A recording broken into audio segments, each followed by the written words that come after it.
So what is up, everybody? It is Rodak with Rodak's Revival. I am here to break down the championship implications tonight, that being Eli Tomac and Jett Lawrence, and kind of give you guys a little bit of a rundown on if these guys want to wrap up these championships tonight, what exactly they have to do. And I'll go ahead and give my podium predictions for the night as well. But like I said, kind of wanted to break down how these two guys can come out with the championship tonight. I know there has to be some people out there wondering exactly how they have to finish and everything to actually wrap up these championships tonight. So without further ado, let's talk about Eli Tomac first. So here's exactly how Eli Tomac can win the championship tonight. He needs to finish ahead of Jason Anderson, Justin Barcia, and Malcolm Stewart. If Anderson finishes third or better ahead of Tomac, he cannot clinch the title. If Anderson finishes fourth or worse ahead of Tomac, he must finish one position back of Anderson.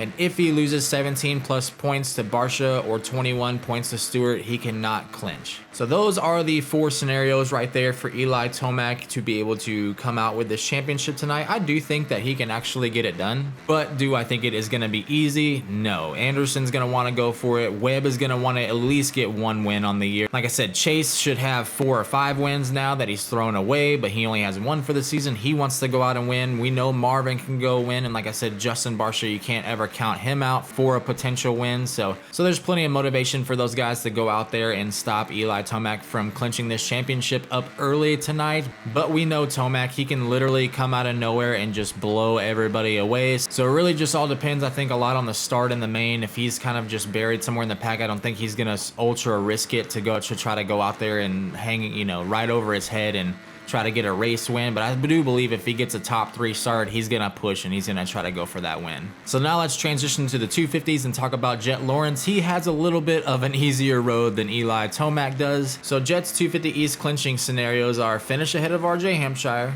but if RJ Hampshire wins, he needs to finish 18th or better, and if Hampshire gets second, he needs to finish 21st or better.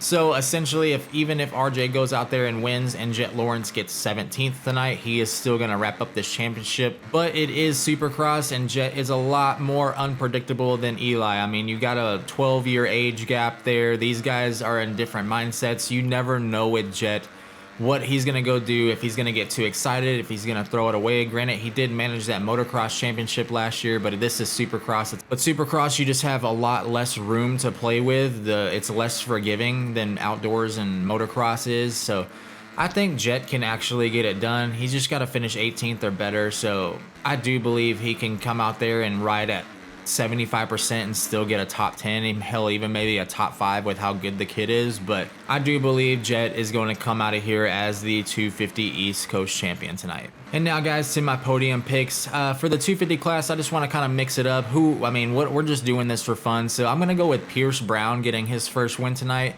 I'm going to go with Jett Lawrence in second and RJ Hampshire in third. Everything in the world tells me to go ahead and pick Jett for the win. He is, without a doubt, leaps and bounds ahead of, I believe, everybody else in that class. But I just want to see Pierce get a win this year. He's had a pretty up and down season, so I want to wish the best for him, and this is his last chance in an East Coast round to be able to get a win. So I want Pierce to go out on a high note this year. And granted, they do have one more race, but it is an East-West showdown, so I would just like to see him get one win in his class this year. And then for my podium picks for the 450 class, I have Eli Tomac winning, Jason Anderson second, and Cooper Webb in third. Those are actually my picks for my RM Fantasy.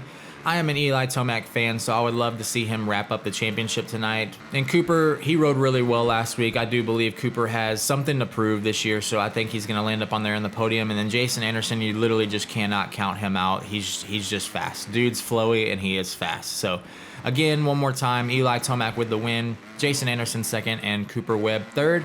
Guys, what are your picks? Leave them down in the comments below. Do you agree with my picks? Do you disagree with my picks? Leave it all down there in the comments. And if you like this video, go ahead and smash the like button. And if you could consider subscribing, I would really appreciate that as well. And I will see you guys in the race recap after the races are over in Foxborough tonight. Peace.